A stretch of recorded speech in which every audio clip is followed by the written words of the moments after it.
जय श्रीमनारायण, जय श्री राधे। पति की लंबी उम्र करना है तो करे बट सावित्री पूजन। बट सावित्री पूजन सुहागन माताएं बहनें अपने पति के लंबी उम्र करने के लिए किया जाता है। नारियों के लिए तो उसका पति ही सब कुछ है। पतिर्ब्रह्मा पतिर्विष्णु पतिर्देवो महेश्वरः पतिर्साक्षात् परब्रह्म तस्मै पतिर्देवो नमो नमः। नारियों को किसी देवता देवी की पूजन करने की कोई आवश्यकता नहीं, बस वह अपने पति की सेवा कर ले तो पति की सेवा ही नारी का सब कुछ है। पति के वचन को मान ले, पति के वचन के कहे के अनुसार चले, वही उसका पूजन है।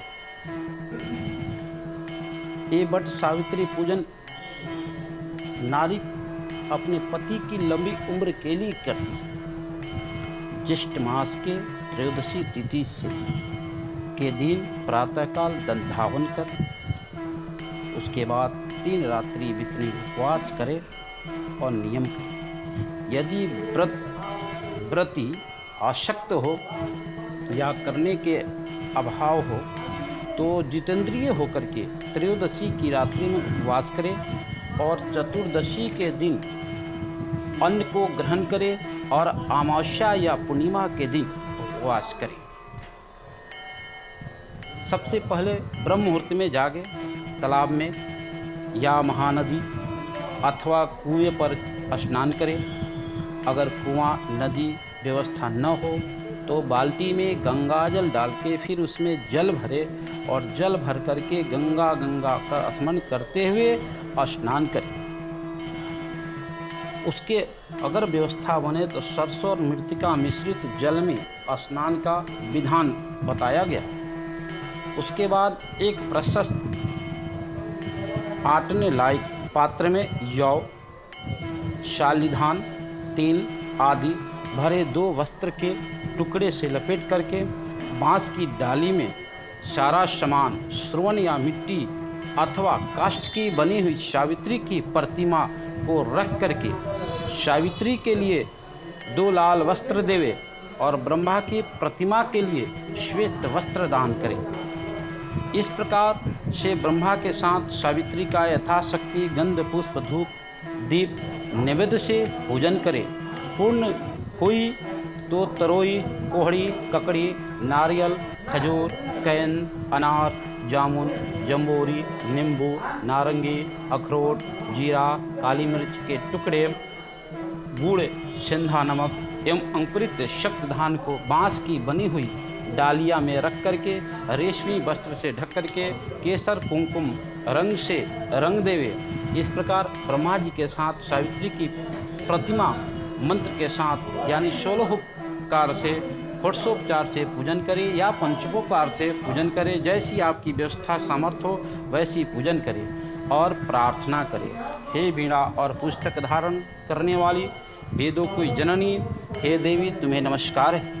मुझे विधवा कभी न होने का मुझे वरदान प्रदान करो। इस प्रकार से विधिवत पूजन करके और वहाँ पूजा स्थान पर रात्रि जागरण करें। इस प्रकार पूजन करने से वर के सानिध्य में 7 ब्राह्मण या 14 ब्राह्मणों दंपतियों को आप भोजन कराते हैं तो नारायण को स्वयं भोजन कराने का फल की प्राप्ति होता है। या उस स्थान पर कुंवारी कन्याओं 8 वर्ष की कन्याओं को अगर भोजन कराते हैं तो वह नारी सौभाग्यशालिनी, पुत्रिणी और पतिव्रता धन की वृद्धि से सुशोभित होती है। जो नारी 108 बार वर की प्रदक्षिणा करती है तो अज्ञानता पूर्वक अगर कोई अनजाने में पाप भी हो गया हो तो अभी समाप्त हो जाता है। ऐसा बट सावित्री की पूजन का फल है। कहते हैं इसकी एक कथा है सत्यवान और सावित्री की। आइए हम सभी जानते हैं। मद्र देश में एक धर्मात्मा राजा रहा करते थे जिनका नाम अश्वपति था। एक समय प्रभात क्षेत्र की यात्रा दौरान सावित्री स्थल पर वहां पहुंचे जो सभी कामनाओं को पूर्ण करने वाला था। वहां कमंडल धारण करने वाली सावित्री देवी का दर्शन हुआ।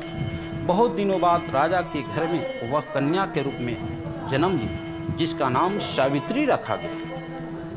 जब वो यौनावस्था को प्राप्त हो गई तो महर्षि भृगु के द्वारा कहे हुए सावित्री व्रत को करने लगे। एक राजा अपने कन्या सावित्री को स्वयंवर ढूंढने के लिए मंत्रियों के साथ भेज दिया। नारद जी चारों तरफ से घूम करके जब घर में पधारी तो नारद जी आए और पूछे, श्रीमन्नारायण नारायण नारायण, देवी आपने वर कहाँ खोजा, कैसा खोजा, आप बताओ। तो सावित्री ने कही, शल्व देश के राजा धूम्रसेन जिनका नाम है वह देववश अंधे हो गए हैं, जिनका राज रुक्मी नामक राजा ने छीन लिया है। उन्हीं का पुत्र जो सत्य बोलने वाला जिनका नाम सत्यवान है, पति के रूप में मैंने वर्ण कर चुकी हूँ। नारद जी बोले, नारायण नारायण, देवी उसकी उम्र तो अल्पायु है, एक साल के बाद वह प्राणांत हो जाएगा। सावित्री ने कही, एक बार जिसको वर्ण कर लिया जाता है फिर दोबारा किसी को वर्ण नहीं किया जाता। मैं तो सत्यवान को वर्ण कर चुकी हूँ, अब मैं किसी को वर्ण नहीं कर सकती, चाहे मेरा पति अल्पायु क्यों न हो। वह अड़िग हुई। इधर जो है नारद जी महाराज बीड़ा बजाते हुए आकाश मार्ग से अन्यत्र चले जाते हैं। समय बीतता गया। राजा ने अपनी बेटी सावित्री का विवाह सत्यवान के साथ बड़ी धूमधाम के साथ संपन्न किया। सावित्री जानती थी कि ज्येष्ठ मास की शुक्ल पक्ष के द्वादशी तिथि सांझ काल मेरे पति के मरने का समय निर्धारित था और वह आज समय आने वाला है। इसलिए सावित्री ने अपने सास ससुर को नमन वंदन करते हुए, अपने बड़ों को नमन वंदन करते हुए वहाँ से पति के साथ आज लकड़ी काटने के लिए चल पड़ी। सत्यवान लकड़ी काटते काटते उसके सर में चक्कर आने लगा, नीचे उतरा और अपने पत्नी सावित्री के गोद में अपने सर रखते हुए कहा, देवी मेरे सर में बड़ा चक्कर आ रहा है, दर्द हो रहा है, मैं थोड़ा विश्राम करना चाहता हूँ। सावित्री जान गई आज इनके अंतिम दिन है, फिर भी मन को ढाढ़स बढ़ाते हुए उनकी सेवा करने लगी। सावित्री गोद में लेकर विश्राम करने लगी अपने पति को। थोड़ी देर बाद एक कृष्ण मिश्रित पिंगल वर्ण वाले किरीटधारी पित्त वस्त्र पहने साक्षात जमराज को देख करके सावित्री हाथ जोड़ करके बोली, प्रभु आप कौन हैं? मुझे धर्मच्युत करने के लिए यहाँ आए? हे पुरुष श्रेष्ठ, मैं धधकती हुई आग की लपट के समान हूँ, मैं जला सकती हूँ। यमराज ने बोला, मैं सब प्राणियों की भयंकर कर और कर्मानुसार उनका उचित दंड देने वाला यम हूँ। तुम्हारी पति की आयु समाप्त हो गई, सो मैं अपने दूतों को न भेज करके मैं स्वयं तुम्हारे पास तुम्हारे पति को ले जाने के लिए आया। ऐसा कहते हुए सत्यवान का प्राण बलपूर्वक निकाल करके चल दी। इसके बाद सावित्री पितृगण से सेवित यमपुरी मार्ग की ओर चल पड़ी। सावित्री के पीछे पीछे जमराज के पीछे पीछे सावित्री चल रही थी। जमराज ने कहा, बेटी लौट जा, कोई भी जीव आयुष समाप्त हुए यमपुरी के मार्ग को नहीं आ सकता है। तुम तो कितनी पुण्यात्मा हो जिसके चलते तुम यहाँ तक आ चुकी हो। सावित्री बोली, आपके जैसा विशिष्ट पुरुष के साथ पति का अनुबंध करती हुई मुझे कभी भी शर्म और ग्लानि नहीं हो सकती, क्योंकि स्त्रियों की गति उसका पति है, पति ही सब कुछ है। तो मैं अपने पति के लेने के लिए आपके पीछे पीछे आई, इसमें मुझे कोई ग्लानि नहीं, और मैं बिना पति के लिए नहीं जा सकती, क्योंकि मेरा सब कुछ मेरा पति है। यमराज प्रसन्न बोले, बेटी मैं तुम्हारे पर बड़ा प्रसन्न हूँ, तुम वर मांगो। सावित्री ने अपने लिए राज पाने का वर मांगी और ससुर के गए हुए आँख के लिए भी प्रार्थना की कि मेरे ससुर देखने की शक्ति मांगी। साथ साथ पुनः राज प्राप्ति और 100 पुत्रों की माँ बनने का वर मांगे। यमराज ने कहा, तथावस्तु, सभी वरदान प्राप्त दे दी। यमराज पुनः चलने लगे।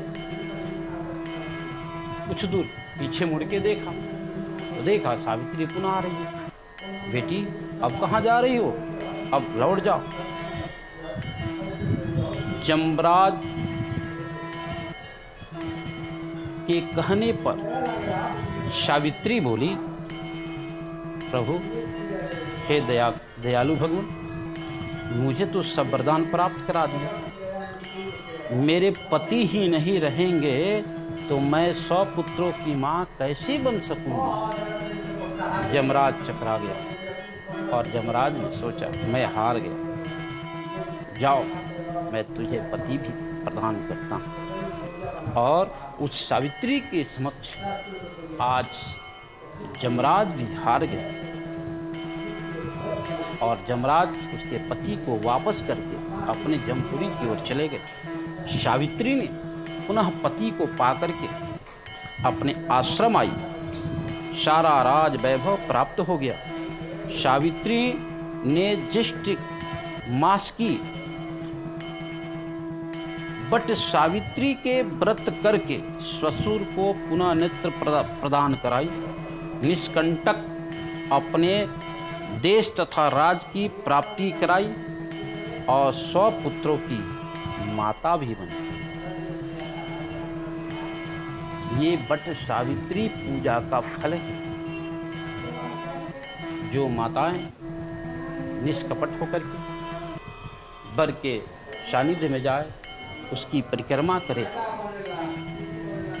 और विधिवत से पूजन करे, तो उसके पति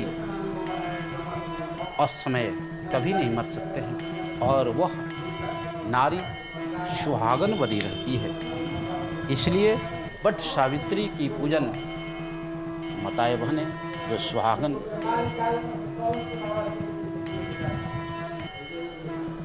बनी है और